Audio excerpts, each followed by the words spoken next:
हज़रत अबू बकर सिद्दीक का एक लक़ब है अतीक। अतीक, आपको अतीक किस वजह से कहा जाता है? एक वजह तो ये बयान की जाती है कि आप के हुस्न की वजह से आपको अतीक कहा जाता है। दूसरी वजह यह है कि आपके शजरे के पाक होने की वजह से आपको अतीक कहा जाता है। तीसरी वजह यह है, अतीक का मतलब है आज़ाद। आज़ाद, तो आप गुलामों को आज़ाद करते थे, इसलिए आपको अतीक कहा जाता है। लेकिन एक बड़ी वजह जो है ना, बड़ी वजह वो ये है, यानी जो बुनियादी वजह है जो हमारे पास सनदन भी पहुंची, वो ये है कि उम्मुल मुमिनीन सिद्दीका कायनात, सिद्दीक़ अकबर की सिद्दीका बेटी, मोमिनों की माँ हज़रत अम्मी आयशा सिद्दीका रज़ी अल्लाह ताला अन्हा रिवायत करती हैं, आप फरमाती हैं कि एक मरतबा नबी पाक सल्लल्लाहु ताला अलैहि वसल्लम तशरीफ़ फरमा थे, सहाबाए कराम इर्द गिर्द बैठे हैं और हुज़ूर अलैहिस्सलातु वस्सलाम ने उस वक़्त एक जुमला इरशाद फरमाया।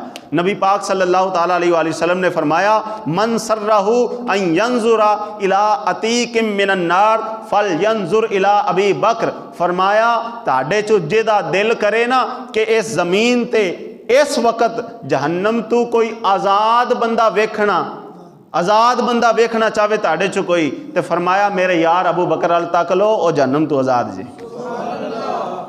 इस वजह से हज़रत अबू बकर सिद्दीक रज़ी अल्लाह ताला अन्हो को अतीक कहा जाता है। दौरे जाहिलियत में हुज़ूर अलैहिस्सलातु वस्सलाम के ऐलाने नबूवत से पहले हज़रत अबू बकर सिद्दीक रज़ी अल्लाह ताला अन्हो का जो ख़ानदान था, इस ख़ानदान के पास जो मक्का की जो अहम ज़िम्मेदारियाँ थीं, मसलन जंगी कैदियों के हवाले से, जंगी मुहिम्मात के हवाले से हो गई, इसी तरह जो हज्जाज किराम आते थे काबतुल्लाह की ज़ियारत के लिए, उनको पानी पिलाना और उनकी खिदमत करना, इसी तरह जो दियत मुकर्रर हुई थी, दियत यानी एक कत्ल करता दूसरा मकतूल होता था, तो मकतूल के वरसा को जो दियत दी जाती थी ऊँटों की सूरत में या पैसों की सूरत में, वो भी हज़रत अबू बकर सिद्दीक रज़ी अल्लाह ताला अन्हु के घराने के पहले सुपुर्द की जाती, ये आगे ट्रांसफ़र करते थे।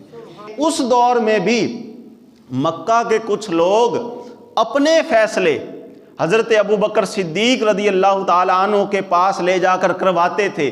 क्यों? उनका ये नज़रिया और सोच थी और फ़िक्र थी कि अबू बकर कभी झूठ नहीं बोलते, अबू बकर कभी झूठ नहीं बोलते। अब आपकी अगर तवज्जो हो तो ये तो हैं सहाबी, ये तो हैं सहाबी, और साहिब की शान ये है कि नबी पाक सल्लल्लाहु ताला अलैहि वसल्लम ज़माने जाहिलियत की बात कर रहा हूँ, अभी ऐलान नबूवत नहीं हुआ, हुजूर ने ऐसा किरदार पेश किया जिस गली में भी हुजूर नजर आ जाते तो लोग क्या उठते, देखो सादिक अमीन आ गए, देखो सादिक अमीन आ गए। साहिब की ये शान है कि उनको सादिक अमीन कहा जाता है, और सहाबी की शान है कि उनको ये कहते हैं कि ये झूठ नहीं बोलते, ये साची बोलते हैं, इसलिए फैसले उनसे करवाते थे। और हज़रत अबू बकर सिद्दीक रज़ी अल्लाह ताला अन्हु और आपके अलावा एक और हस्ती हैं, हज़रत इमाम अहमद रज़ा ख़ान फ़ाज़िल बरेलवी रहमतुल्लाह ताला अलैह ने भी इस बात का जिक्र किया।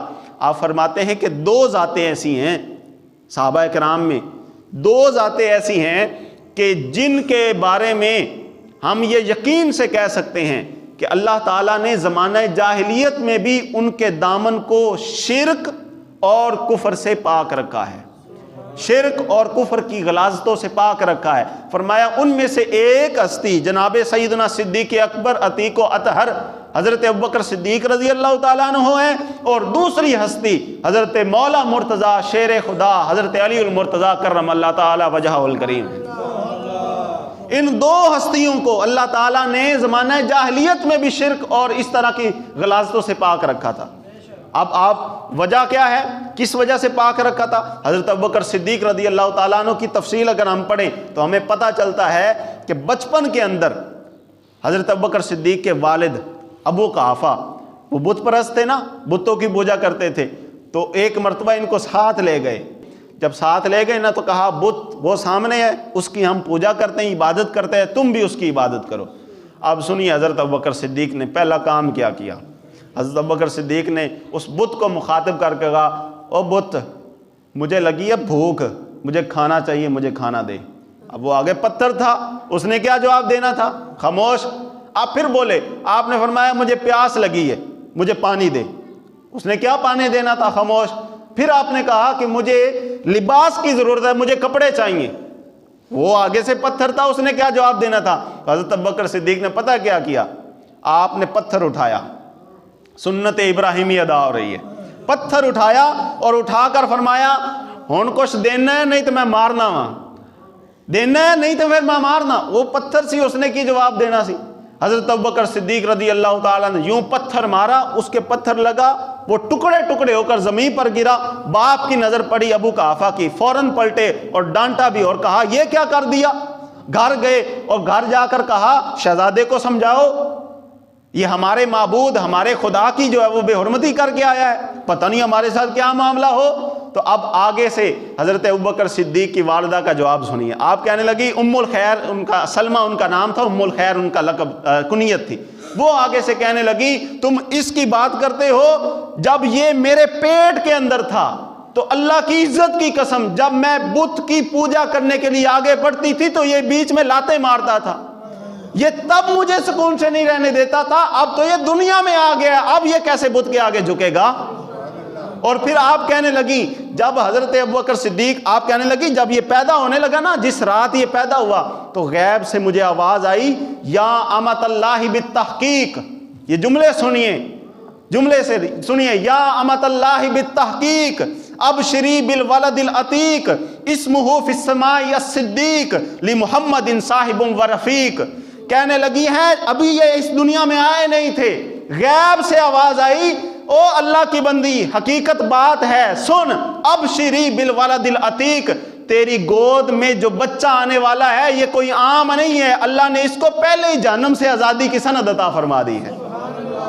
और कहा इस्मुहु फिस्समाई अस्सिद्दीक, कहा कि इसका नाम आसमानों में सिद्दीक है, लि मुहम्मदिन साहिबुम व रफीक, ये मोहम्मद अरबी सल्लल्लाहु अलैहि वसल्लम का साथी और रफीक है। हजरत अबू बकर सिद्दीक के बारे में कहने लगी ये कैसे बुत परस्ती कर सकते हैं, ये बुतों के सामने कैसे झुक सकते हैं। तो ये हजरत अबू बकर सिद्दीक रज़ी अल्लाह ताला अन्हु का बचपन था। और आप शराब के भी करीब नहीं गए, हालांकि शराब हराम नहीं थी, हलाल थी और बड़े शौक से पी जाती थी और बड़े फख्र से पी जाती थी, कोई पाबंदी कोई रुकावट नहीं थी।